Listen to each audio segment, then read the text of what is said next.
سب سے پہلا جو شرط ہے وہ یہ ہے کہ مفتی اور فتویٰ دینا اس شخص کے لیے جائز ہے جس نے باقاعدہ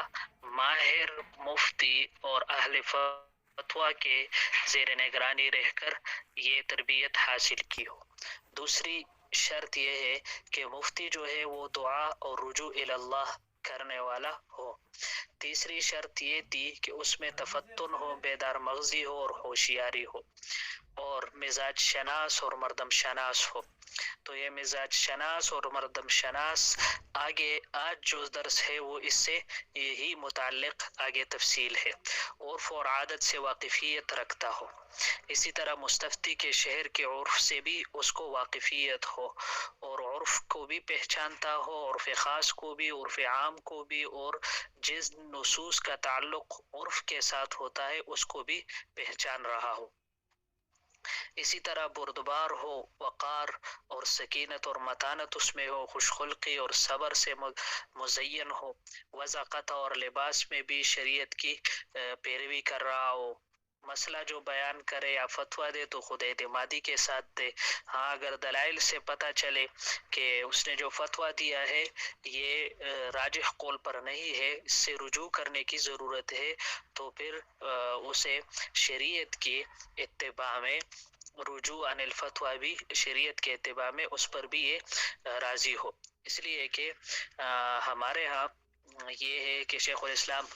مفتی محمد تقی عثمانی حافظہ اللہ فرمایا کرتے ہیں کہ دین نام ہے اتباع کا، محض شوق پورا کرنے کا نام دین نہیں ہے۔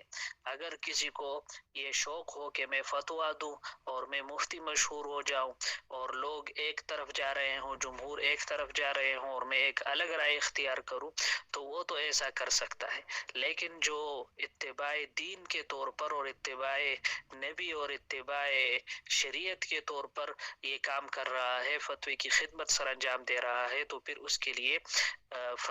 اپنے فتویٰ سے رجوع کرنا کوئی مشکل کام نہیں ہوتا، اس لیے کہ اسے اپنا شوق پورا کرنا نہیں ہوتا بلکہ اسے دین کا اتباع کرنا ہوتا ہے، اس کے لیے لازمی ہے کہ وہ دین کا اتباع کرے۔ اسی طرح مفتی جو ہے وہ خود مفتی عامل بھی ہو، مفتی خود بھی کیا ہو، عامل ہو، کہ جو مسئلہ وہ بتا رہا ہے یا بیان کر رہا ہے خود اس پر عمل کرنے والا بھی ہو۔ یعنی مفتی کے لیے یہ ضروری ہے کہ شریعت کا جو حکم اور اصلاح، خیر و بلائی کی جو بات وہ دوسرے کو بتائے،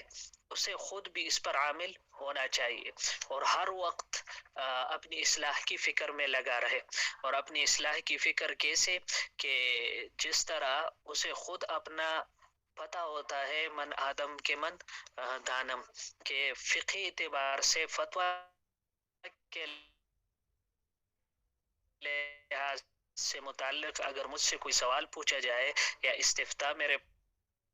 پاس آ جائے تو اس کا جواب دینا میرے لیے کس حد تک آسان ہے، کس حد مشاہ کی فکر کرے کہ اس باب میں فقہ کے اعتبار سے فتویٰ کے لحاظ سے میری کمی ہے، تو وہ خود کوشش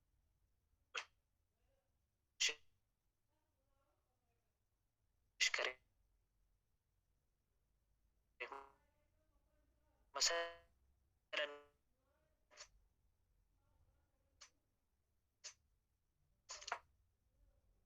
عام طور سے ہمارے علماء کا یہ بہت بڑا مسئلہ ہوتا ہے کہ میراث کے جو مسائل ہوتے اس میں مشق نہیں کرتے، کی کوشش کرنی چاہیے، حاضر ہے اس کے لیے بھی یہ کوشاں رہیں کہ جو میرا باطن ہے وہ بھی کیا ہو، اللہ کی رضا کے تابع ہو اور ظاہر اور باطن دونوں شریعت کے اتباع میں آ جائے، تو اس کے اصلاح کی فکر میں ہونا چاہیے اس کے لیے. اور اس کے لیے یہ کوئی عام ہدایات نہیں ہے کہ ہم اپنی طرف سے بیان کر رہے ہیں، بلکہ یہ قرآنی ہدایات ہے. شعیب علیہ السلام کی بات کو قرآن پاک نے کس انداز میں نقل کیا ہے؟ وَمَا أُرِيدُ أَنْ أُخَالِفَكُمْ إِلَى مَا أَنْهَاكُمْ عَنْهُ وَمَا أُرِيدُ أَنْ أُخَالِفَكُمْ إِلَى مَا أَنْهَاكُمْ عَنْهُ. جو سورہ ہود میں اللہ جل شانہ نے حضرت شعیب علیہ السلام کی اس قول کو نقل فرمایا ہے، یعنی یہ بھی تو سمجھو کہ میں جس چیز سے تمہیں روکتا ہوں خود بھی تو اس کے پاس نہیں جاتا، کہ خود تو ایک چیز سے لوگوں کو روکتا ہے اور خود اور پھر اپنے لیے اسی پر عمل کرتا ہے. اسی طرح بعض مسائل ایسے ہوتے ہیں کہ اس میں مختلف مکاتب فکر کی طرف سے جواب الگ ہوتا ہے. اسی طرح مختلف تحقیقات ہوتی ہے، جس طرح آج کل مسئلہ ہے زکوٰۃ کا، ضم بالقیمت اور ضم بالاجزاء کا، تو خود اپنے لیے تو آسان پر عمل کرتا ہے اور لوگوں کو مشکل بناتا ہے. تو خود جس کو اعتماد ہو جس مفتی کے قول پر، جس دارالافتاء کے قول پر، اور خود اپنے لیے جس پر عمل کر رہا ہو، لوگوں کو بھی وہی دعوت دے اور اسی کے متعلق جواب دے. اسی طرح بہت سارے مسائل ہوتے ہیں، بینکاری کے مسائل ہیں، تو خود اپنے لیے تو غیر سودی بینک میں اکاؤنٹ بھی بنا رکھا ہوتا ہے اور دوسروں کو کہتا ہے یہ ناجائز ہے، یا خود تو اکاؤنٹ نہیں بناتا، ضرورت بھی اسے ہوتی ہے، بلکہ کنونشنل بینک میں کرنٹ اکاؤنٹ بنا رکھا ہوتا ہے، لیکن دوسروں سے کہتا ہے کہ نہیں یہ ٹھیک ہے بالکل کیا کریں یہ. تو بہت سارے مسائل اس طرح کے متعلق ہوتے ہیں. ہاں احتیاط ہے، آگے مسئلہ آ رہا ہے اس کے بارے میں، اگر خود احتیاط پر عمل کرے تو یہ بہت بہتر ہے. اگر رخصت اور آسانی والا مسئلہ ہو تو لوگوں کو وہ بتا دیا کرے تاکہ ان پر تکلیف نہ ہو، اور خود اپنے لیے احتیاط پر عمل کرے تو مفتی کے لیے یہ بہتر ہے. تو مفتی شفیع صاحب رحمۃ اللہ علیہ فرماتے ہیں کہ وما اريد ان اخالفكم الى ما انهاكم سے یہ معلوم ہوتا ہے کہ دائی اور وائز اور مبلغ اور عالم مفتی وغیرہ کے عمل کو اس کی واعظ و نصیحت میں بڑا دخل ہوتا ہے. جس چیز پر واعظ خود عامل نہ ہو اس کی بات کا دوسروں پر کوئی اثر نہیں ہوتا. اسی طرح حضرت عمر بن خطاب رضی اللہ عنہ سے حضرت کعب رضی اللہ عنہ نے پوچھا کہ اہل علم کون لوگ ہوتے ہیں، تو آپ نے جواب میں فرمایا الذین یعملون بما یعلمون. اہل علم وہ لوگ ہوتے ہیں جو وہ جانتے ہیں، جو علم رکھتے ہیں اس پر عمل کرتے ہیں. یعنی حضرت عمر رضی اللہ عنہ کے نزدیک عالم وہی ہے اور اس کو اس چیز کا علم حاصل ہے جس پر وہ عمل کر رہا ہے. یعنی جس چیز پر وہ خود عمل کر رہا ہے اس کا وہ عالم ہے، جس پر عمل نہیں کر رہا اس کا وہ عالم ہے ہی نہیں. جس پر وہ عمل نہیں کر رہا اس مسئلے کا وہ عالم ہے ہی نہیں. تو اسی وجہ سے یہ ضروری ہے کہ جو علم آپ کو ہو اس پر عمل بھی کرے. امام مالک رحمہ اللہ کے بعد کہ راسخون فی العلم کون لوگ ہیں، تو ان سے جب سوال کیا گیا تو اس نے جواب دیا هم العاملون به المتبعون لآثار من قبلهم، کہ جو اپنے سے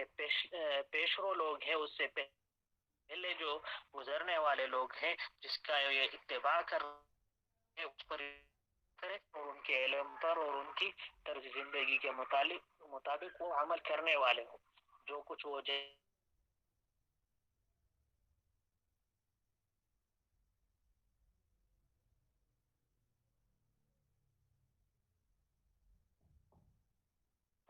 اس میں وہ ہے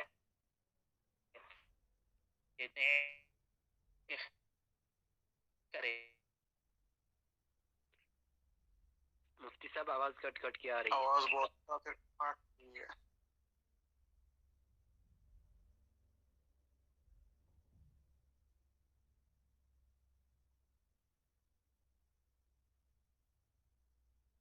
صحیح طرح سنائی نہیں دیتا ہے.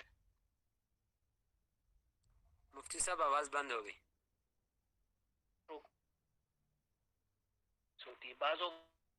ایک بات ہم کرتے ہیں، لوگ اس سے اسی وقت متاثر بھی ہو جاتے ہیں، لوگ اس کا اثر بھی لے لیتے ہیں، لیکن پھر اس پر عمل نہیں کرتے اور اس کو اپنے ان کے وقت کو ضائع کرنا یہ ضائع مسلم ہے. لیکن اچھا جی، تو پھر جب آدمی مرجع الخلائق بن جاتا ہے بالکل بھی اس کے لیے توسع ہے. اور اسی طرح جو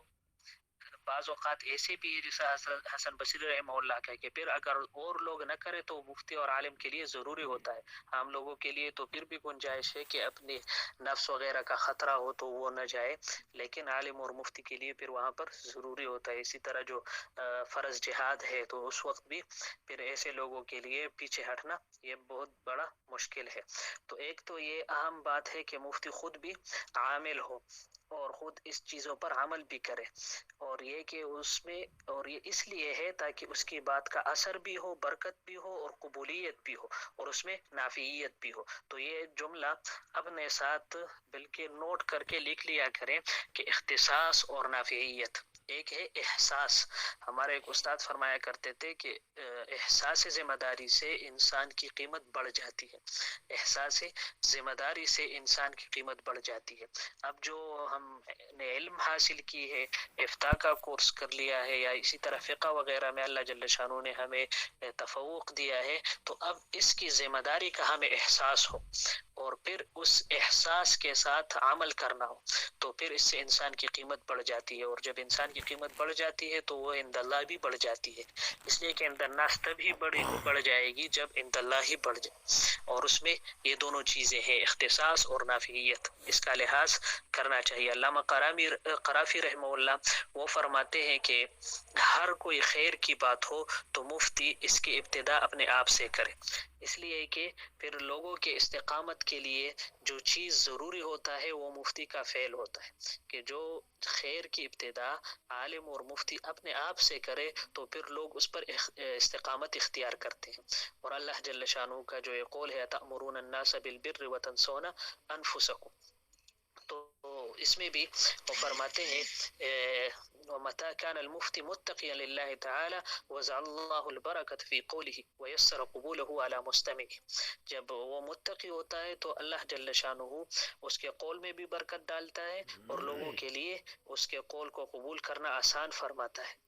اور علامہ نووی رحمہ اللہ فرماتے ہیں کہ وَيَنبَغِي أَن يَكُونَ الْمُفْتِي ظَاهِرَ الْوَرْعِ مَشْهُورًا بِالدِّيَانَةِ الظَّاهِرَةِ وَالصِّيَانَةِ الْبَاهِرَةِ. اس لیے کہ دیانت یہ بہت ضروری ہے کہ عالم اور مفتی دیانت دار مشہور ہو. لوگ تب ہی اس کے قول پر عمل کریں گے کہ لوگوں کو پتہ ہو کہ یہ دیانت دار ہے. اسی طرح جو رائے ہوتے ہیں، مثلا ایک مسئلہ ہے اس میں دو طرف کی رائے ہے، اختلاف ہے، ایک طرف جواز کا ہے دوسری طرف عدم جواز کا، یا ایک طرف افضلیت ہے اور دوسری طرف عدم افضلیت ہے. تو اس میں جو ہمارے لیے قول ہے، ہمارے لیے جو اصول ہے وہ یہ ہے کہ ہمیں چاہیے کہ متقی جو ہو، جن میں سب سے زیادہ متقی ہو، اس کے قول کو لیا جائے. تو اپنے لیے اگر اس وقت ہم نے تقوی اختیار کر لیا اور بعد میں کسی کو ضرورت پڑی اس مسئلے پر عمل کرنے کے لیے اور ان کو ہمارا یہ قول نظر آیا، تو وہ پھر اس اصول پر دیکھیں گے کہ یہ متقی تھا یا نہیں تھا، اسی طرح تقوی اختیار کرنے والا تھا یا نہیں، یا خود عامل تھا یا نہیں تھا. جس طرح اصول حدیث میں ہم پڑھتے ہیں کہ ایک راوی کی روایت ہوتی ہے اور پھر اس کا عمل ہوتا ہے، تو اگر روایت اور عمل ایک جیسے ہو تو پھر تو ٹھیک ہے، لیکن اگر عمل روایت کے مخالف ہے تو پھر روایت کو رد کیا جاتا ہے، یا اس کو منکر شمار کیا جاتا ہے، یا شاذ شمار کیا جاتا ہے، یا اس کو منسوخ شمار کیا جاتا ہے، یا اس کے جو اصول ہے اس کے مطابق اس کے ساتھ عمل کیا جاتا ہے. تو یہاں پر بھی اسی طرح ہے کہ، اور اس میں اہم چیز جو ہے مفتی کے لیے وہ یہ ہے کہ لایانی چیزوں سے وہ بچا رہے. اسی طرح جو چیزیں اس کے لیے نامناسب ہے اس سے بھی بچا رہے. جو چیزیں اس عہدہ کے اور اس منصب کے لائق ہے اس سے متعلق وہ مشغولیت اختیار کر لے، اور خصوصاً یہ ہے کہ یہ بیدار زندگی گزارے، جس طرح اس سے پہلے بھی گزرا کہ اس میں کیا ہو کہ یہ ہر وقت بیدار مغز ہو، اسے ہر چیز پر نظر ہو کہ حالات کیا ہو رہے ہیں، کہ جو بھی تغیر زمانے میں آ رہا ہو، جس مسئلے میں بھی تغیر آ رہا ہو تو وہ اس کو عجیب انداز سے دیکھے اور اس کو سمجھ لے کہ یہ کیا ہو رہا ہے اور کیوں اس میں یہ ساری تبدیلیاں آ رہے ہیں. اب آگے جو دوسرا ہے، دوسروں کے لیے آسانی اور خود احتیاط پر عمل کرے. یعنی دوسروں کے لیے آسانی اور خود احتیاط پر عمل کرے، جس کا میں نے ابھی ذکر کیا ہے کہ مفتی کو چاہیے کہ حتی الامکان دوسروں کے لیے آسانی کا پہلو مد نظر رکھے اور خود احتیاط پر عمل کرے، اور یہ بھی کوئی اپنی طرف سے نہیں بلکہ قرآن کے اصول ہے۔ یرید اللہ بکم اليسر ولا یرید بکم العسر، اللہ جل شانہ آسانی چاہتے ہیں، ہمارے لیے آسانی چاہتے ہیں، ہمارے لیے سختی نہیں چاہتے۔ یرید اللہ ان یخفف عنکم، اللہ جل شانہ آپ پر آسانی اور تخفیف چاہتے ہیں، اور حضور نبی کریم صلی اللہ علیہ وسلم کا ارشاد بھی ہے یسروا ولا تعسروا، اور یہ خصوصاً خطاب علماء ہی کو ہے کہ وہ کیا کرے، آسانی پیدا کرے اور مشکلات نہ پیدا کرے۔ بشروا ولا تنفروا، خوشخبریاں سناؤ اور متنفر نہ کرو، اور حضور نبی کریم صلی اللہ علیہ وسلم کا اپنا بھی یہی عمل تھا، اور اس کی مثال علماء نے کیا دی ہے، وہ مثال یہ ہے کہ صوم داؤدی سے متعلق جس طرح مقدار کے اعتبار سے روزوں کے اقسام ہے، تو اسی طرح کیفیت کے اعتبار سے بھی اقسام ہے۔ تو مقدار کے اعتبار سے جو روزوں کے اقسام ہے، علماء فرماتے ہیں وہ 3 قسم کے، ایک اعلیٰ ہے، ایک ادنا ہے، ایک متوسط ہے۔ اعلیٰ یہ ہے کہ صوم داؤدی پر عمل کرے، ادنا یہ ہے کہ صرف رمضان کے روزے رکھے، اور متوسط یہ ہے کہ ہر پیر اور جمعرات کو بھی روزہ رکھے، تو تقریباً سال میں 4 مہینے اور پھر تہائی زندگی یہ بنتے ہیں۔ تو حضور نبی کریم صلی اللہ علیہ وسلم خود صوم داؤدی پر عمل کرتے تھے، یعنی اور بعض اوقات صوم وصال پر بھی، اور دوسروں کو منع کرتے تھے۔ صحابہ کرام کا بھی یہی عمل رہا کہ دوسروں کی آسانی کو ملحوظ رکھتے تھے۔ حضرت عمر رضی اللہ عنہ ایک سفر میں اپنے رفقا کے ساتھ تھے، اسی دوران آپ کو غسل کی حاجت ہوئی، تو اس وقت ایک صحابی نے دوسرا جوڑا ان کو دینا چاہے، تو انہوں نے کیا فرمایا، اولکلکم ثوبان،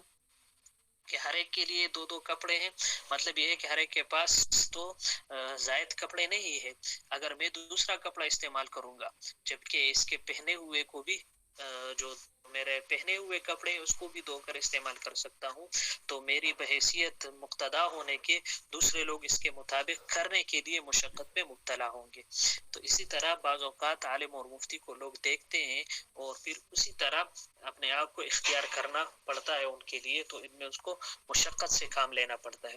تو اسی وجہ سے خود تو احتیاط پر عمل کرے اور دوسروں کے لیے آسانی پیدا کرے۔ امام ابو حنیفہ رحمہ اللہ کا جو کمال احتیاط کتابوں میں موجود ہے، وہ انتہائی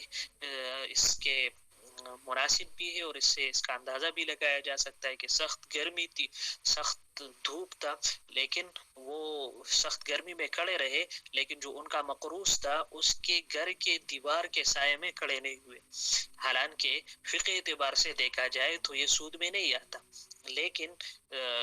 جب لوگوں نے بہت زیادہ اصرار کیا تو انہوں نے جواب بھی یہ دیا کہ یہ جو اس گھر کا مالک ہے میرا مقروض ہے، اور مقروض سے فائدہ اٹھانے میں سود کا امکان ہے۔ تو اگرچہ فقہ اعتبار سے جب ہم دیکھتے ہیں تو سود کے جو درجات ہیں اس میں یہ درجہ نہیں آتا، لیکن جو ایک تعریف سود کی جاتی ہے کہ الربح الخالی عن العوض،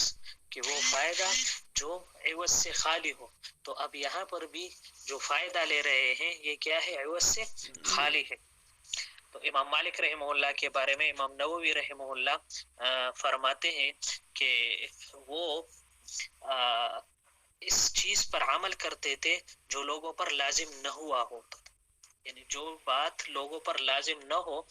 تو وہ اس پر بھی عمل کرتے تھے۔ مطلب یہ کہ اگر لوگ ایک عمل کو ترک کر دیں تو اس پر گناہگار نہ ہو، لیکن اس پر لازم بھی نہ ہو، اور لیکن وہ خود بھی اس پر عمل کیا کرتے تھے،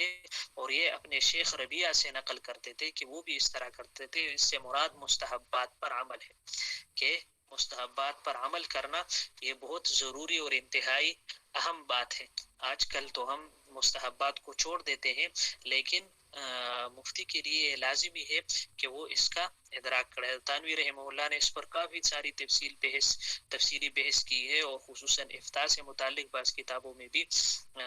یہ ہے کہ ان کے بارے میں مشہور تھا کہ اس زمانے میں وہ یہ فتویٰ دیا کرتے تھے، یہ فتویٰ مشہور تھا کہ روشنائی جو ہوتی ہے، سیاہی روشنائی، اس میں اسپرٹ کا استعمال ہے، تو بعض علماء نے اس کے عدم جواز کا فتویٰ دیا تھا کہ اسپرٹ جائز نہیں ہے۔ حضرت تانوی رحمہ اللہ نے اس کے جواز کا فتویٰ دیا تھا، اور خود بہت زیادہ کتابیں بھی انہوں نے لکھی ہے، لیکن خود کبھی یہ روشنائی استعمال نہیں کی جس میں اسپرٹ ہو، حالانکہ اس کی تصانیف کا اس زمانے کے علماء کے اعتبار سے دیکھا جائے تو بہت زیادہ ہے. اسی طرح بازار کے پل کے بارے میں، چونکہ آج کل عموماً جو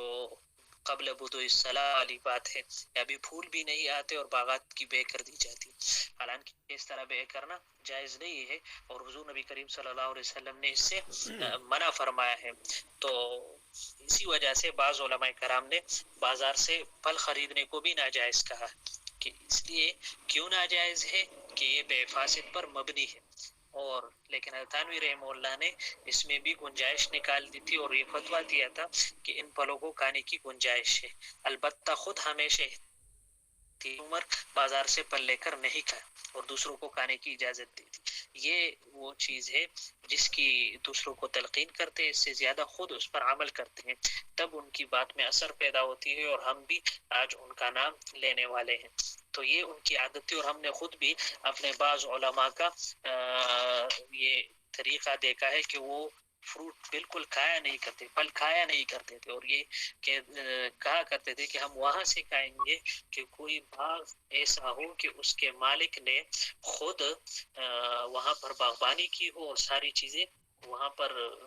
خود محنت کی ہو، باغ بھی اس کا ہو اور سب چیزوں کا لحاظ رکھا ہو، اور پھر جو بیچنے سے پہلے وہ ہمیں دے دے اور ہم اس سے خرید لیں تو تب کھائیں گے ورنہ نہیں کھائیں گے. تو اس طرح کی احتیاط اگرچہ اپنے لیے یہ جائز ہے، دوسروں کے لیے اس طرح کی احتیاط اور دوسروں کے لیے یہ ذرا مشکل ہے. بعض اوقات اس میں یہ بھی ہوتا ہے کہ خود آدمی روزہ رکھے تو ٹھیک ہے، نفلی روزہ رکھ لے، لیکن اپنے گھر والوں کو اس پر مجبور کر لا کہ وہ بھی روزہ رکھ لے. اسی طرح بعض اوقات خود یا روزانہ اتنی تلاوت کریں گے یا روزانہ ذکر کریں گے تو خود تو کرنا یہ جائز ہے، لیکن دوسروں پر اس کو لازم کرنا یہ کیا ہے، یہ درست نہیں ہے. یہ اس کا لحاظ رکھنا چاہیے. دوسری بات یہ ہے کہ تانوی رحمہ اللہ فرماتے ہیں کہ آج کل مستحبات کو ضروری نہیں سمجھا جاتا،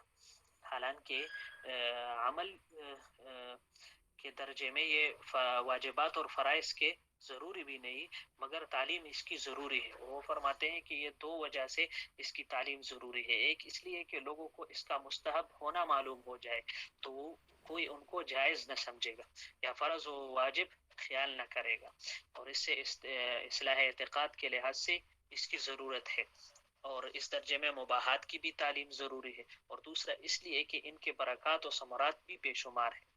اور یہ ہے کہ مستحبات سے اللہ جل شانہ کے ساتھ تعلق بڑھتا ہے، کہ اللہ جل شانہ کے ساتھ اس کا تعلق بڑھ جائے. اور تنوی فرماتے ہیں کہ ہمارا جو آج کل اللہ کے ساتھ تعلق ہے تو وہ محض قانونی رہ گیا ہے. اللہ معاف فرمائے کہ ہمارا جو آج کل تعلق ہے وہ کیا ہے، محض قانونی رہ گیا ہے. جس طرح اللہ جل شانہ نے جس چیز کو فرض کیا ہے تو اس کو ہم فرض مانتے ہیں، بس اسی کو کرتے ہیں. اور وہ خود اپنی مثال دیتے ہیں کہ میں پہلے بہت زیادہ نوافل کا اہتمام کیا کرتا تھا، لیکن جب منیت المصلی میں ہم نے پڑھا کہ یہ تو مستحب ہے، یہ نفل ہے، اور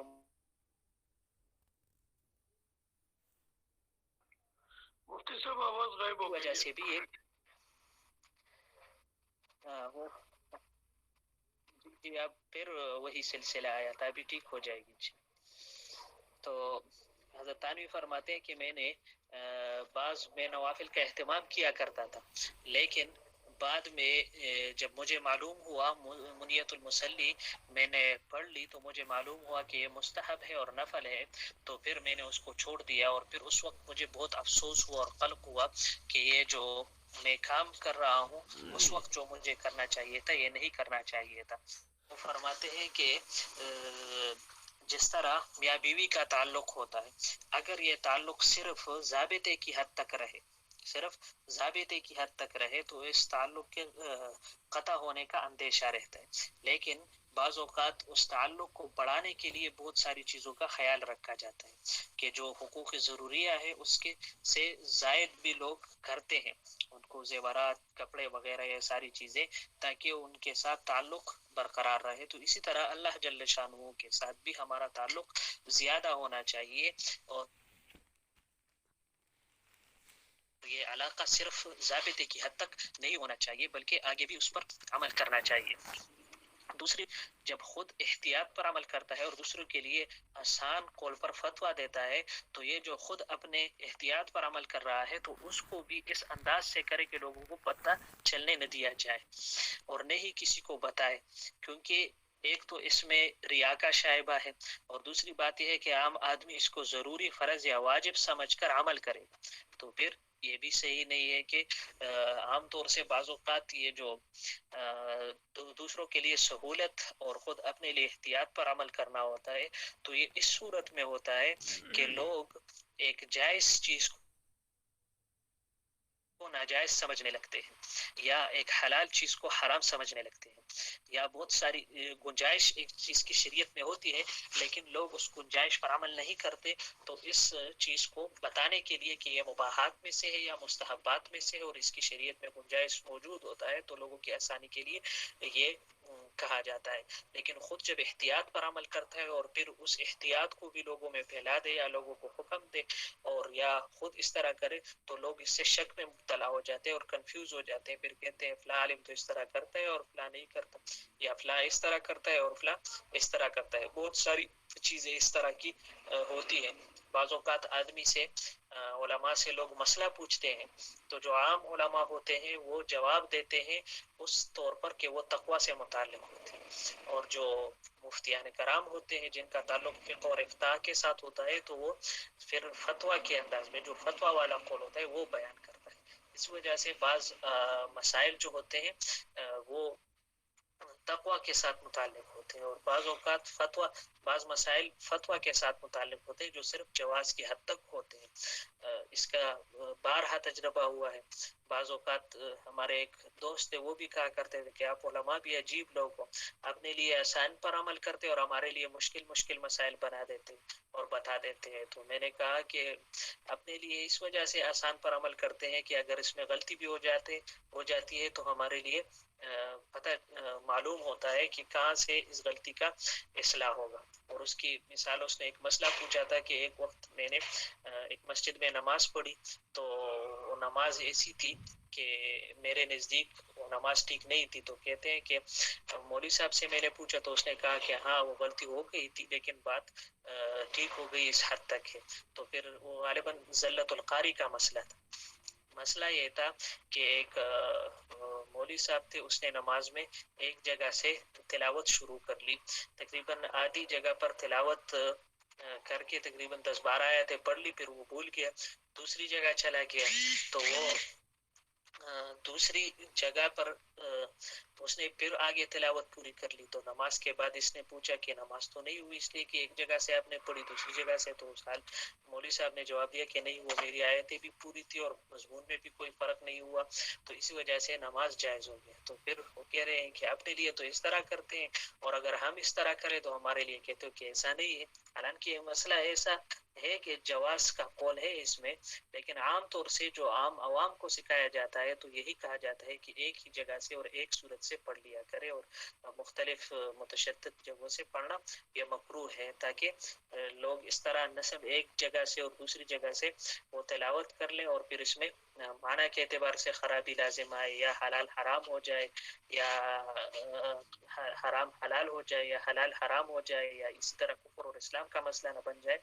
اس سے بچانے کے لیے مسئلہ یہ بیان کیا جاتا ہے۔ تو وہ تو اس طرح ہے کہ بعض اوقات چونکہ علماء کو بات معلوم ہوتی ہے تو اس صورت میں وہ جواب دیتے ہیں۔ تو یہ جو احتیاط کا عمل ہے، امام بخاری رحمہ اللہ نے کتاب العلم میں اس موضوع پر مستقل ایک باب من ترک بعد الاختیار مخافت ان یقصر فهم بعض الناس عنه فيقع في اشد منه باندھا ہے، اور اس کا مقصد بھی یہ ہے کہ اگر کسی مستحب پر عمل کرنے کی وجہ سے لوگوں کی غلط فہمی میں مبتلا ہو جانے کا خطرہ ہو تو اس مستحب کو چھوڑ دینا چاہیے، اس لیے کہ مستحب کو چھوڑنے سے زیادہ یہ ہوگا کہ اس کا اجر اور ثواب نہیں ملے گا، جبکہ لوگوں کے خطرے میں پڑ جانے کا مسئلہ پھر بڑا مشکل ہوگا۔ لوگ کسی علمی یا عملی غلطی میں مبتلا ہو جائیں گے یا عقیدے کے مسئلے میں مبتلا ہو جائیں گے، مطلب مستحب وغیرہ کو فرض اور واجب کے درجے میں لے کر اس پر اس طرح اعتقاد رکھیں گے۔ اسی وجہ سے حضور نبی کریم صلی اللہ علیہ وسلم نے فتنے سے بچنے کی وجہ سے خانہ کعبہ کی تعمیر حضرت ابراہیم علیہ السلام کی تعمیر کے مطابق نہیں فرمائی تھی، اور فرمایا یا عائشہ لولا قومك حدیث عہدهم قال ابن زبیر بکفر، یعنی حدیث عہد بکفر لنقصت الکعبۃ فجعلت لها بابین. تو وہ جو خانہ کعبہ کی تعمیر کا بہت بڑا مسئلہ تھا، اور پھر آگے امام مالک رحمہ اللہ نے اس پر فتویٰ دیا کہ ایسا نہیں کرنا چاہیے، اس لیے کہ عبداللہ ابن زبیر رضی اللہ عنہ نے پھر اس کو بنا دیا تھا، پھر حجاج ابن یوسف نے دوبارہ اس کو اڑا دیا، تو امام مالک رحمہ اللہ نے پھر اس پر فتویٰ دیا کہ یہ جائز نہیں ہے، اس لیے کہ لوگ تو پھر بادشاہ آتے رہیں گے اور پھر اسی طرح اس کو ڈھاتے رہیں گے، جس طرح آج کل توسیع کے نام سے بہت کچھ وہاں ہو رہا ہے. تو اگر اس کی اجازت ہوتی تو پھر وہ لوگ اسی طرح ہی کرتے. اور اس کی تفصیل بھی موجود ہے کہ کسی زمانہ میں آل سعود نے اس کی بھی کوشش کی تھی، لیکن پھر ہمارے کابر علماء دیوبند نے خصوصاً شیخ شبیر احمد عثمانی، شیخ الاسلام شبیر احمد عثمانی رحمہ اللہ اور مولانا اعزاز علی صاحب گئے تھے وہاں پر اس مجلس میں، اور انہوں نے پھر دلائل دیے، اور اس دلائل کے بعد پھر ان کو اس عمل سے رکنا پڑا. روزے رسول سے متعلق بھی تھی، اور کچھ میرے خیال سے خانہ کعبہ سے متعلق بھی وہ بات تھی کہ اس سے پھر وہ رک گئے. تو حضور نے صرف فتنہ سے بچنے کے لیے، تو فقہائے کرام کا اصول بھی ہے کہ دفع مضرت جلب منفعت پر یعنی نقصان سے بچاؤ نفع کے حصول پر مقدم ہے، اور استحباب پر عمل کر کے حصول ثواب یہ کیا ہے؟ جلب منفعت ہے. اور عوام کو علمی یا عملی غلطی سے بچانا یہ دفع مضرت ہے، اور دفع مضرت جو ہے یہ مقدم ہے جلب منفعت سے، خصوصاً اکثر اختلافی مسائل میں اس طرح لحاظ کرنا چاہیے. اور اگلے جو ہے جس عمل سے عوام پر برا اثر پڑے وہ عمل بھی نہ کرنا چاہیے. اگر کوئی آدمی آپ کو مقتدا سمجھ رہا ہے، آپ کو عالم مفتی سمجھ رہا ہے، آپ سے مسائل پوچھ رہا ہے، اور آپ کا ایک قسم ظاہری آپ کے مسائل کا اتباع اور آپ کو اہل علم میں سے جانتا ہے، تو پھر آپ کو ان اعمال سے ضروری ہے کہ آپ کو اس عمل سے روکنا پڑے گا. بعض افعال فی نفسی جائز ہوتے، ان کے ارتکاب یا ان پر عمل کی گنجائش بھی ہوتی ہے، لیکن ان پر عمل کرنے سے عوام پر بہت برا اثر پڑتا ہے، یا ان کے تشویش میں مبتلا ہونے کا قوی اندیشہ ہو تو ایسا کام نہ کرنا چاہیے. حضرت تھانوی رحمہ اللہ فرماتے ہیں کہ ایک بزرگ تھے، ان کو ایک ظالم بادشاہ کے دربار میں بلا کر سور کا گوشت کھانے پر مجبور کیا گیا. انہوں نے کہا میں ہرگز نہیں کھاؤں گا. پھر بکری کا گوشت کھلانا چاہا اور یقین دلایا کہ یہ بکری کا گوشت ہے، مگر انہوں نے اس کو بھی نہ کھایا، اور کہا کہ شہر میں شہرت ہو چکی ہے سور کے گوشت کھانے پر مجبور کیے جانے، لہٰذا میں جو کچھ بھی کھاؤں گا تو یہی مشہور ہوگا کہ سور کا گوشت کھایا ہے، اس کا اثر عوام پر ہوگا اور برا ہوگا. اور دین میں یہ فہم جو ہے یہ بہت بڑی چیز ہے. حضرت تھانوی رحمہ اللہ نے فرمایا اب آج کل بھی بہت ساری چیزیں ایسی ہوتی ہیں کہ اس کے بارے میں مشہور ہو جاتا ہے کہ اس میں سور کی چربی ہے. تو اب اس چیز سے علماء کو بچنا چاہیے یا نہیں چاہیے؟ پہلی بات تو یہ ہے کہ اس کی خوب تحقیق کرنی چاہیے کہ واقعی اس میں ایسی چیز شامل ہے یا نہیں ہے. اور جو فقہ الحلال والحرام کے نام سے اور جو سٹینڈرڈز ہیں حلال، جس طرح سنہا وغیرہ ہیں، وہ مختلف کورسز بھی کراتے ہیں، آن لائن بھی ان کے کورسز ہوتے ہیں، اسی طرح مختلف یونیورسٹیوں میں بھی ان کے کورسز ہوتے ہیں، اور دارالافتاؤں میں بھی ان کی کتابیں وغیرہ پڑھائی جاتی ہے. اور آج کل یہ خصوصاً ایک ڈگری بھی ہے فقہ الحلال کے نام سے. تو یہ بہت ضروری ہے کہ مختلف چیزوں کے کوڈز اور ان کے اجزاء کو سمجھا جائے کہ کون سی چیز میں حرام اجزاء شامل ہے اور کون سی چیز میں حلال اجزاء شامل ہے. تو بعض اوقات جو یہ بلا وجہ چیزیں مشہور ہو جاتی ہیں کہ فلاں فلاں چیز میں یہ چیز ہے، اور لوگ اس سے پھر کتراتے رہتے ہیں. تو اس کے بارے میں ایک تو یہ ہے کہ لوگوں کو فتویٰ دینا چاہیے جواز کا کہ یقیناً آپ کو معلوم ہو کہ اس میں جو چیزیں ہیں وہ حرام نہیں ہے، حلال ہے، نجس چیزیں اس میں نہیں ہے. تو پھر فتویٰ تو دینا چاہیے، لیکن خود اس سے بچنا چاہیے تاکہ لوگ یہ نہ سمجھے کہ یہ خود اس چیز کو استعمال کر رہا ہے، اسی وجہ سے ہمیں یہ فتویٰ دے رہا ہے. تو لوگ پھر آپ سے متنفر بھی ہوتے جائیں گے اور لوگ اس میں شک میں مبتلا ہوتے جائیں گے. اس میں یہ کہنا چاہیے کہ میرے لیے خود تو استعمال کرنے کی ضرورت نہیں ہے، البتہ میں یہ کہتا ہوں کہ یہ جائز ہے. یہ تکافل کے مسئلے پر ایک جگہ پر بات ہو رہی تھی، تو اہل علم میں سے اور خصوصاً اسی فیلڈ سے ایک متعلق ایک پروفیسر تھے، ہمارے ایک دوست کی بات ہو رہی تھی اس سے، تو اس نے کہا کہ مجھے اس پر کافی سارے اشکالات ہیں، ان سب کے جوابات ہم نے دے دیے، لیکن آخر میں پھر اس نے ہمارا جو ایک دوست تھا اس سے پوچھا کہ آپ کس کمپنی میں کام کرتے ہیں، تو وہ ایک تکافل کی کمپنی میں کام کرتے تھے. پھر تقریباً 45 منٹ سے زیادہ بلکہ 2 گھنٹے تک اس سے بحث چلتی رہی. آخر میں جب وہ لاجواب ہو گیا تو مجھ سے یہی سوال پوچھے کہ آپ کون سی کمپنی میں کام کرتے ہیں. میں نے کہا میں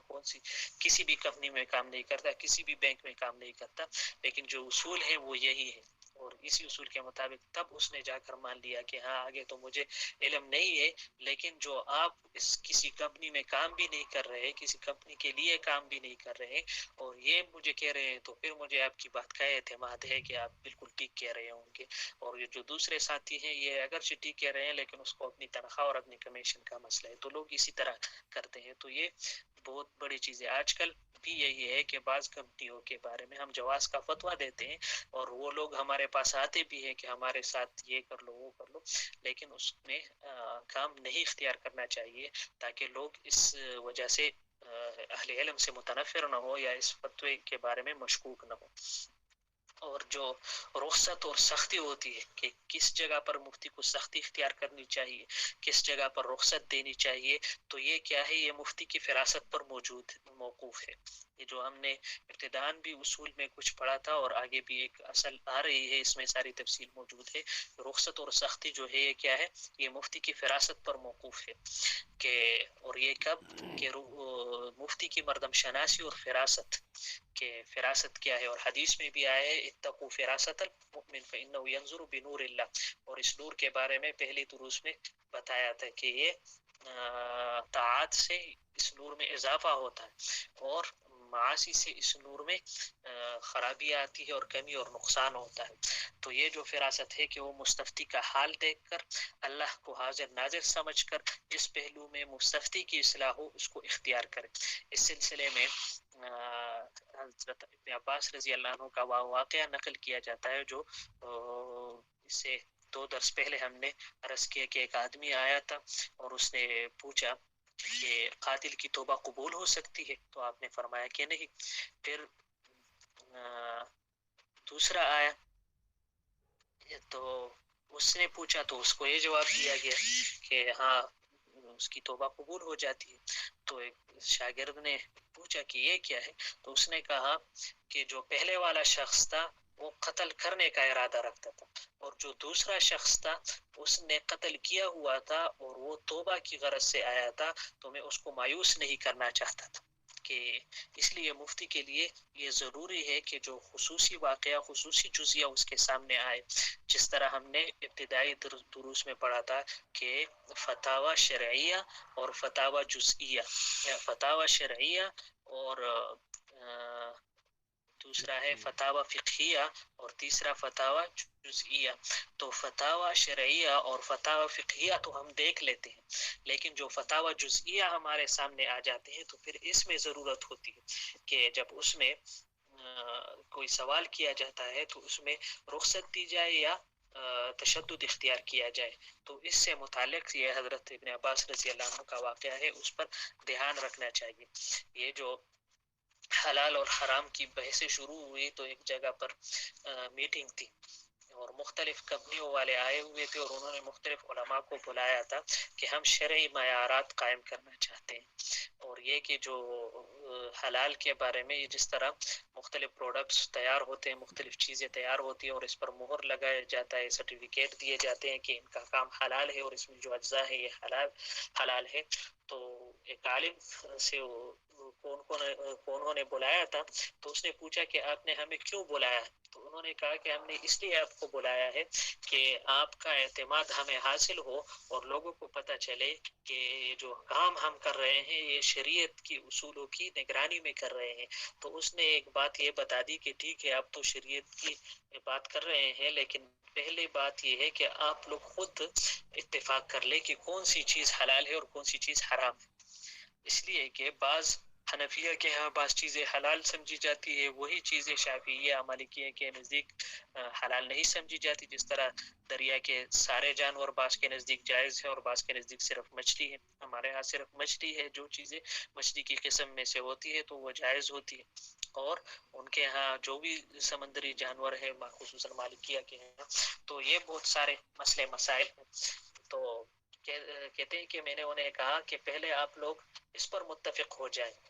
کہ جو معیار آپ نے قائم کیا ہوا ہے وہ معیار سب کے ہاں متفق علیہ ہو. اگر ایسا نہیں ہوگا تو پھر دنیا میں ہماری بدنامی ہوگی، اس لیے کہ پھر پاکستان کا حلال الگ ہوگا، ہندوستان کا حلال الگ ہوگا، بنگلہ دیش کا حلال الگ ہوگا، اور افریقہ میں جو صومالیہ وغیرہ ممالک ہیں ان کا حلال الگ ہوگا. تو لوگ کہیں گے کہ یہ کون سا دین ہے اور یہ کون سی شریعت ہے. اس طرح بعض مسائل میں اس طرح ہوا ہے. تو یہ ساری چیزیں ہوتی ہیں کہ مفتی کو دیکھنا چاہیے کہ کون سی جگہ پر معیار مقرر کرنا ہے، کس جگہ پر کیا ترتیب ہے، کس حیثیت سے فتویٰ دینا چاہیے. تو اس کو ان تمام مصالح کا لحاظ رکھنا چاہیے.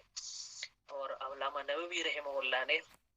یہاں پر بہت ساری مثالیں قائم کی ہے اور فرماتے ہیں اذا رأى المفتی المصلحة ان يفتى العامیہ بما فيه تغلیظ وهو ما لا يعتقد ظاهره وله فيه تعویل جاز ذلك زجرا له كما روي عن ابن عباس رضی اللہ عنہ. اگرچہ ایک ابن عباس رضی اللہ عنہ کا جو یہ قول ہے، اور وہ قول ہے من قتل مؤمنا فجزاؤه جہنم، من قتل مؤمنا متعمدا فجزاؤه جہنم خالدا فيها. یہ آیت ہے، اور اس آیت میں جو ظاہر الفاظ ہے وہ یہ ہے کہ مومن مسلمان کا قاتل جو ہے وہ ہمیشہ جہنم میں ہوگا، مخلد فی النار ہوگا. تو اس میں تعویل کی جاتی ہے کہ یہ اس کو حلال اور مباح سمجھنے والا، اس قتل کو حلال سمجھنے والا، اور یہ ہے کہ یہ مخلد فی النار نہیں ہوگا، بلکہ اگر کوئی آدمی اس کو قتل کرے اور بعد میں توبہ استغفار کرے تو اس کی توبہ قبول ہے. اسی وجہ سے حضرت حسن بصری رحمہ اللہ فرمایا کرتے ہیں کہ عام لوگوں کے سامنے فوراً تعویل نہیں کرنی چاہیے. اگر اسی طرح عام لوگوں کے سامنے فوراً تعویل کریں گے تو جو قرآن کا اسلوب ہے، الفاظ کا اسلوب ہے، جس انداز سے وہ بیان کرتا ہے، تو پھر اس کا مقصد اور مصلحت یہ فوت ہو جائے گا. اسی وجہ سے جو نصوص ہیں اس میں جو ظاہر چیزیں ہیں تو اس میں فوراً وہ نہیں کرنا چاہیے، تعویل نہیں کرنا چاہیے، بلکہ اس کا لحاظ رکھنا چاہیے. اسی طرح وقد يحتاج المفتي في بعض الوقائع إلى أن يشدد ويبالغ على حسب ما تقتضيه المصلحة وتوجبه الحال. بعض جگہ مفتی کو سخت حکم اختیار کرنا پڑتا ہے، اور بعض اوقات مصلحت سے کام لے کر اس میں نرمی کرنی پڑتی ہے. بعض اوقات اس کے لیے لوگوں کے لیے آسانیاں پیدا کرنی ہوتی ہے، اور بعض اوقات مشکلات پیدا کرنی ہوتی ہے. جن مسائل کا خاتمہ کرنا ہوتا ہے، معاشرے سے مسائل کو ختم کرنا ہوتا ہے، تو ان مسائل میں مفتی کے لیے کیا ہے، لوگوں کے لیے سختی اختیار کرنی ہوتی ہے. حکیم علامہ اشرف علی تھانوی رحمہ اللہ نے توسع اور تنگی کے اعتبار کرنے کا معیار بھی بیان فرمایا ہے. وہ فرماتے ہیں کہ معیار کیا ہے، فتویٰ کے اندر توسع ہونا چاہیے تاکہ عاملین کو تنگی نہ ہو. فتویٰ کے اندر وسعت اور توسع ہونا چاہیے، مگر جہاں توسع میں اندیشہ ہو کہ لوگ اس عمل کے جواز کی وجہ سے بعض ایسی باتوں کو جائز سمجھ لیں گے جو بالاجماع ناجائز ہے، تو ایسے موقع پر توسع نہیں کرنا چاہیے. اگرچہ ایسے موقع پر توسع نہ کرنے کی وجہ سے بعض جائز باتیں پس جائیں گی، یعنی بعض جائز باتیں بھی لوگ چھوڑ جائیں گے، لیکن لوگ دوسری چیزوں میں مبتلا نہ ہو، حرام میں مبتلا نہ ہو، اور ناجائز فائدہ نہ اٹھا لے. اسی وجہ سے اس سے بچنا چاہیے. اور ایک دوسری جگہ پر وہ مثال میں فرماتے ہیں کہ نواب ڈھاکہ کے نواب تھے، وہ محفل میلاد کا بڑا شوقین تھا، خود مجالس منعقد کرتے تھے اور خود ہی پڑھتے تھے. تو انہوں نے جب حضرت تھانوی رحمہ اللہ سے مسئلہ پوچھا تو انہوں نے اس قدر رعایت کی کہ اس کو بدعت نہ لکھا، بلکہ یہ لکھا کہ شریعت میں اس کی کوئی اصل نہیں ہے. حالانکہ یہ بدعت ہے، لیکن اس آدمی کو جواب دینے کے لیے اس نے یہ نہیں کہا کہ یہ بدعت ہے، بلکہ کیا کہا کہ یہ اس کی کوئی اصل نہیں ہے. اور تو وہ سمجھدار آدمی تھا، اس نے فوراً اس کو چھوڑ دیا. بعض اوقات مختلف اختلافی مسائل میں لوگ آپ سے مسئلہ پوچھتے ہیں، تو اس وقت جب آپ انداز نرم اختیار کرتے ہیں اور مسئلہ گرم بیان کرتے ہیں تو پھر یہ جائز ہوتا ہے. لیکن اگر انداز بھی گرم ہے، مسئلہ بھی گرم ہے، تو پھر اس سے فتنے پیدا ہوتے ہیں، بہت سارے مسئلے مسائل پیدا ہوتے ہیں. اسی وجہ سے جو مناظرین ہوتے ہیں، تو صاحب فتح القدیر نے ایک جگہ پر لکھا ہے، وہ باب تو مسئلہ پورا ذہن میں نہیں ہے، لیکن حاصل اس کا یہ لکھا ہے کہ ان کو مستقل امام بنانا یہ درست نہیں ہے، مناسب نہیں ہے، اس لیے کہ ان میں تشدد ہوتا ہے، اور جو امام بنانا ہوتا ہے یہ معتدل مزاج آدمی کو، تو اپنے مسلک کا ہی جو مناظر ہے اس کے بارے میں یہ بات ہے کہ ان میں تشدد پایا جاتا ہے، اور وہ یہی ہے کہ بعض چیزوں میں توسع ہونی چاہیے اور توسع ہوتی ہے۔ اگر کوئی آدمی ایسا ہے کہ اس کا تعلق دوسرے مسلک کے ساتھ ہے اور وہ آپ سے اپنے مسلک کے کسی اختلافی مسئلہ کے بارے میں پوچھے، تو اس کو فوراً یہ جواب نہیں دینا چاہیے کہ ناجائز ہے، بدعت ہے، یہ ہے، یہ ہے، بلکہ اس کو یہی طریقہ اختیار کرنا چاہیے جس طرح حضرت شبری تانوی رحمہ اللہ نے عرض کیا ہے کہ میں نے اس کا یہ کہا کہ شریعت میں اس کی کوئی اصل نہیں ہے۔ مثلا جو ہمارے ہاں رفع الیدین اور عدم رفع الیدین کی بحثیں چلتی ہیں، تو دونوں طرف سے بہت سارا وہ خرچ کیا جاتا ہے۔ جو لوگ رفع الیدین کے قائل ہیں تو وہ کہتے ہیں جو نہ کرنے والے ہیں وہ حدیث پر عمل نہیں کرتے، اور نعوذ باللہ یہ کیا ہے، حدیث کو چھوڑنے والے ہیں اور تارک الحدیث ہے اور حدیث پر عمل نہیں کرتے اور حدیث کے مقابلے میں امام کے قول کو ترجیح دیتے ہیں، اور اس طرح کے۔ تو چاہے وہ میرے سامنے ہو، چاہے جتنا بھی معتدل آدمی ہو، وہ اس قول کو اختیار نہیں کر سکتا، لیکن جو لوگ ہماری طرف سے پھر اس کو جواب دیتے تو وہ کہتے ہیں بالکل ناجائز ہے، تو پھر بالکل ناجائز ہے تو یہ بھی بات غلط ہو جاتی ہے۔ ہاں دونوں چیزیں ثابت ہے، لیکن افضل اور متاخر عمل یہ حدیث میں یہ بھی ہے اور یہ بھی ہے، تو نرم انداز سے اختیار کرنا چاہیے۔ تو یہ جو جبری تانوی رحمہ اللہ نے اس آدمی کو جواب دیا ہے، تو یہ ان کی فراست اور مزاج شناسی ہی کا نتیجہ ہے کہ اس آدمی کے مزاج سے یہ واقفیت ہے، اور یہ کل کے سوال کا جواب بھی ہے کہ یہ مزاج شناسی اور مردم شناسی کا کیا ہے، کہ حضرت نے ایسی تعبیر اپنائی ہے کہ نواب صاحب کو اس پر عمل کے علاوہ کوئی چارہ نہ رہا، اگر اس کی جگہ بدعت، ناجائز اور واجب ترک وغیرہ جیسی سخت عبارتیں استعمال کی جاتی تو پھر یہ بھی امکان تھا کہ وہ ضد پر آ جاتا اور عمل کے بجائے مزید اہتمام سے مجلس منعقد کرتا۔ اور فرماتے ہیں کہ امام احمد بن حنبل رحمہ اللہ سے کسی عورت نے مسئلہ پوچھا کہ ایک روز گھر میں تیل نہ تھا۔ ایک عورت نے پوچھا ہے کس سے؟ امام احمد بن حنبل رحمہ اللہ سے، اور کس مسئلے کے بارے میں؟ کہ گھر میں تیل نہیں تھا اور ایک رئیس کی سواری شب کو مکان کے سامنے سے گزری، تو ان کا سلسلہ دراز تھا، بہت روسا جو اس زمانے میں ہوا کرتے تھے، تو ان کے ساتھ جو خدم و حشم ہوا کرتے تھے تو بہت زیادہ ہوتے تھے، تو وہ کہتی ہے کہ میں نے اپنے دروازے میں بیٹھ کر چرخہ چلایا، یعنی اس روشنی میں چرخہ چلایا۔ اب مجھے معلوم نہیں ہے کہ وہ جو تیل تھا ان کا جس کی روشنی تھی وہ حرام تھا یا حلال تھا، اب اس صورت میں نفع حاصل کرنا جائز ہے یا نہیں ہے؟ یہ سوال پوچھا ہے حضرت احمد ابن حنبل رحمہ اللہ سے ایک عورت نے، کہ جو راستے میں لوگ گزر رہے تھے اور ان کے پاس روشنی تھی، اس روشنی میں میں نے چرخہ کاتا ہے، اب اس روشنی کے صورت میں جو میں نے چرخہ کاتا ہے، اب اس سے جو نفع حاصل کیا ہے وہ جائز ہے یا نہیں؟ اس سے ایک تو اس دور کی عورتوں کا مسائل کی طرف اور حلال حرام کی طرف توجہ معلوم ہوتی ہے، اور دوسرا یہ ہے کہ جواب کیا دیا جاتا ہے۔ تو حضرت امام احمد ابن حنبل رحمہ اللہ نے اس عورت سے پوچھا کہ تم کون ہو، تم ہو کون؟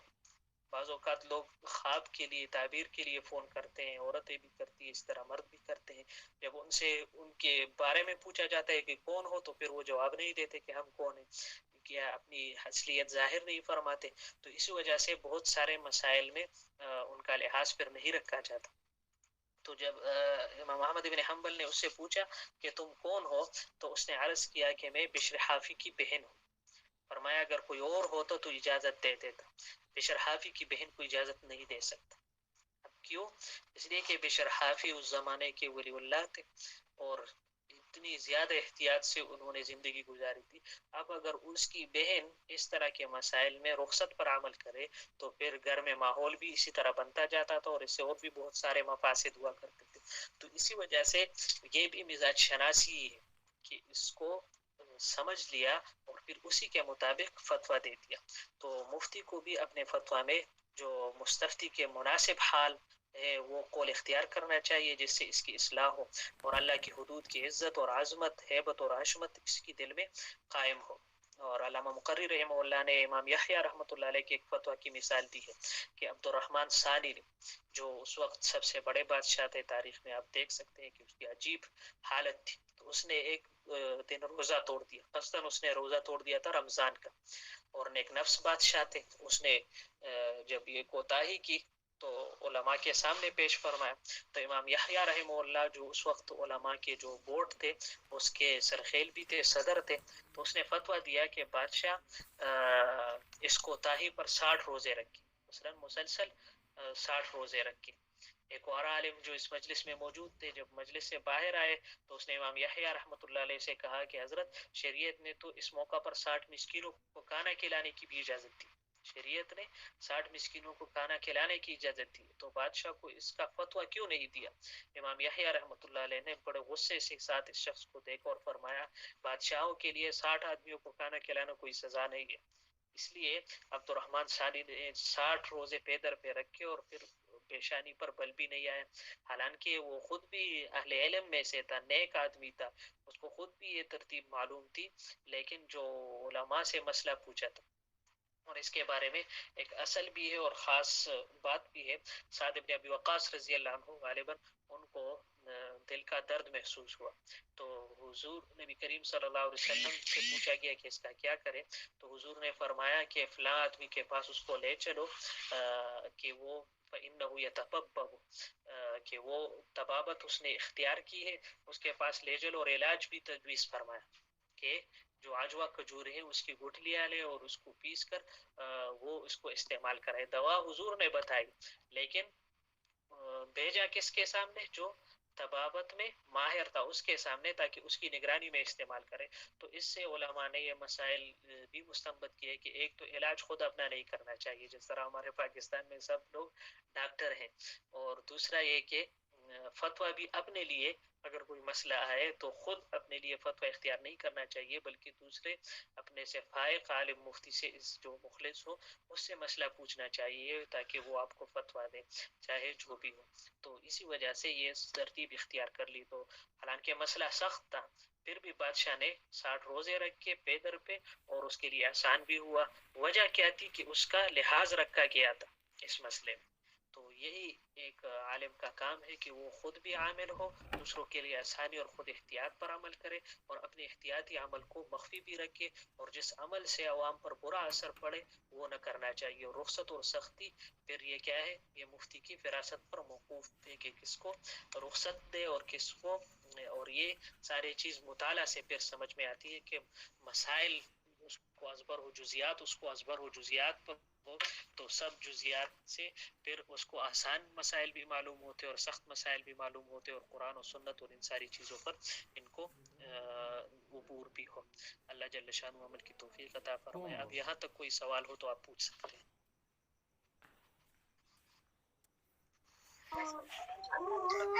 السلام علیکم ورحمۃ اللہ۔